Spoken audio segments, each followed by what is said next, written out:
अमरावती जिल्ह्यामध्ये 500 पेक्षा जास्त शेतकऱ्यांना बोगस बियाण्याचा फटका बसला, त्यामुळे त्यांच्यावर दुबार पेरणीची वेळ आली होती. मात्र आता शेतकऱ्यांनी दुबार पेरणी करूनही साधारणतः 5 ते 6 दिवसापासून पावसाने दडी मारली असल्याने पुन्हा आता शेतकरी राजा जो आहे तो चिंताग्रस्त अवस्थेमध्ये आहे. त्यांनी दुबार पेरणी केली, मात्र तब्बल 7 दिवसापासून पाऊस जो आहे तो गायब झाला. त्यामुळे आता त्याला जगवण्यासाठी जे आहे ते स्प्रिंकलरच्या सहाय्याने शेतकरी जे आहे आपली पिकं वाचवण्यासाठी धडपड करत आहे. तर ज्यांच्याकडे सिंचनाची सोय आहे त्यांनी आता ठिकाणी स्प्रिंकलरचं जे कोरडवाहू शेतकरी आहेत त्यांच्यावर मात्र आता तिबार पेरणीची वेळ येईल का असा प्रश्न या ठिकाणी उपस्थित होत आहे. सध्या मी अमरावती लगत असलेल्या बोरगाव धर्माड या गावामध्ये आहे. या ठिकाणी बघितलं तर शेतकऱ्यांनी आता डबल जे आहे ते या ठिकाणी पेरणी केलेली होती. त्यांचं सुद्धा बियाणं जे आहे ते बोगस निघालेलं. त्यांनी बघितलं तर पुन्हा खर्च करून संपूर्ण या सोयाबीन पिकांची जी आहे ते पेरणी केलेली आहे. मात्र त्यांच्यावर आता या ठिकाणी पिकं वाचवण्यासाठी तुषार सिंचनच्या माध्यमातून या ठिकाणी पाणी देऊन त्यांची जी आहे धडपड सुरू. आपल्यासोबत शेतकरी आहे. दादा, काय सांगाल, नेमकं काय झालं होतं? तुम्ही किती एकर पेरणी केली होती? बोगस बिया निघाला होता का? 3 एकराची पेरणी केलेली होती. बोला. 3 एकराची पेरणी केलेली होती. हुतुतूचं बुस्टरचं सोयाबीनचं पीक हे होतं, आपलं बियाणं होतं. त्यामुळे केल्याच्या नंतर ते निघालं नाही. त्याच्यानंतर आणखीन डबल आम्ही पेरणी केली, पण आता 5-6 दिवसापासून पाणी नाही. त्यामुळे आता आम्ही स्प्रिंकलरचा उपयोग घेत आहे. पण विहिरीली पुरेसं पाणी नसल्या कारणानं आता म्हणजे आमच्यावर म्हणजे उपासमारीची वेळ येण्याची अशी शक्यता वाटते. किती रुपये खर्च आला होता पहिल्यांदा आम्हाला कम से कम 15,000 ते 18,000 रुपये खर्च आला. दुसरा पण तोच आला, तेवढा चाललेला आहे. काय सरकारकडे मागणी होती बियाणं बोगस? बियाणं बोगस निघाल्याच्यावर त्याच्या कंपनीवर तात्काळ कारवाई करा. त्याचा परवाना जो आहे तो रद्द करा आणि शेतकऱ्याला योग्य तो न्याय द्या. आपल्याला आणखी शेतकऱ्याला काय सांगाल? मोठ्या प्रमाणात जिल्ह्यात जे आहे तो बोगस बियाण्याचं प्रकरण समोर येत आहे का? तुम्ही काय सांगाल? जिल्ह्यामध्ये अनेक लोकांनी यावर्षी हुतुतूचं प्रमाण खूप जास्त प्रमाणात पेरणीच्या मध्ये आलेलं आहे.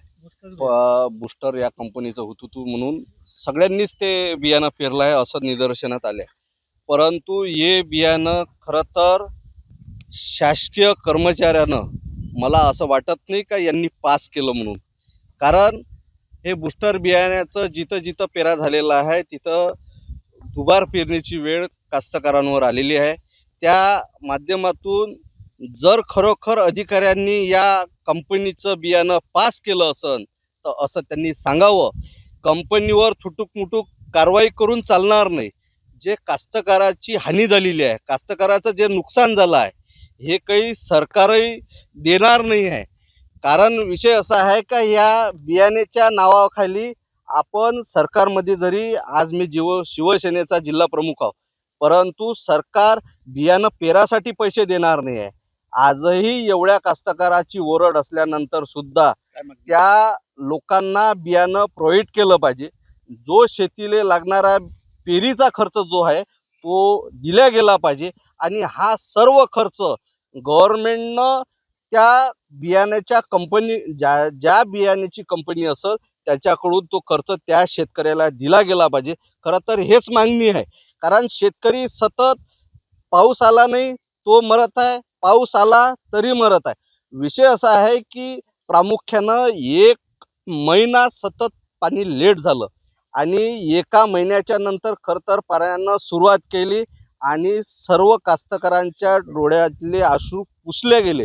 परंतु ते पाणी आलं, लोकांनी पेरणीचा कार्यक्रम आपला चालू केला, पेरणी झाली, आता बियाणं निघालं नाही. आता बियाणं निघालं नाही, दुबार पेरणीचा वेळ आला, दुबार पेरणी केली, परंतु आता गेल्या 8 दिवसापासून वापस पावसाने दडी मारली. म्हणून शेतकऱ्यांना न्याय निसर्गसुद्धा देत नाही आणि गव्हर्नमेंटसुद्धा देत नाही. म्हणून एकही बघितलं तर या ठिकाणी आता दुबार पेरणीनंतर तिबार पेरणीची वेळ जी आहे ते शेतकऱ्यांना आली. कारण की साधारणतः 10 दिवसापासून जिल्ह्यामध्ये पावसाने दडी मारलेली आहे. त्यामुळे आता शेतकरी आपली पिकं वाचवण्यासाठी तुषार सिंचनाचा जो आहे तो उपयोग करत आहे. अमर घटारे, साम TV, अमरावती. देश विदेशातील प्रत्येक घडामोडींचे लाईव्ह अपडेट मिळवण्यासाठी आता साम टीव्हीच्या सर्व सोशल मीडिया प्लॅटफॉर्मला लाईक, फॉलो आणि सबस्क्राईब करा. तसंच सर्व नोटिफिकेशनसाठी बेल आयकॉन प्रेस करायला विसरू नका.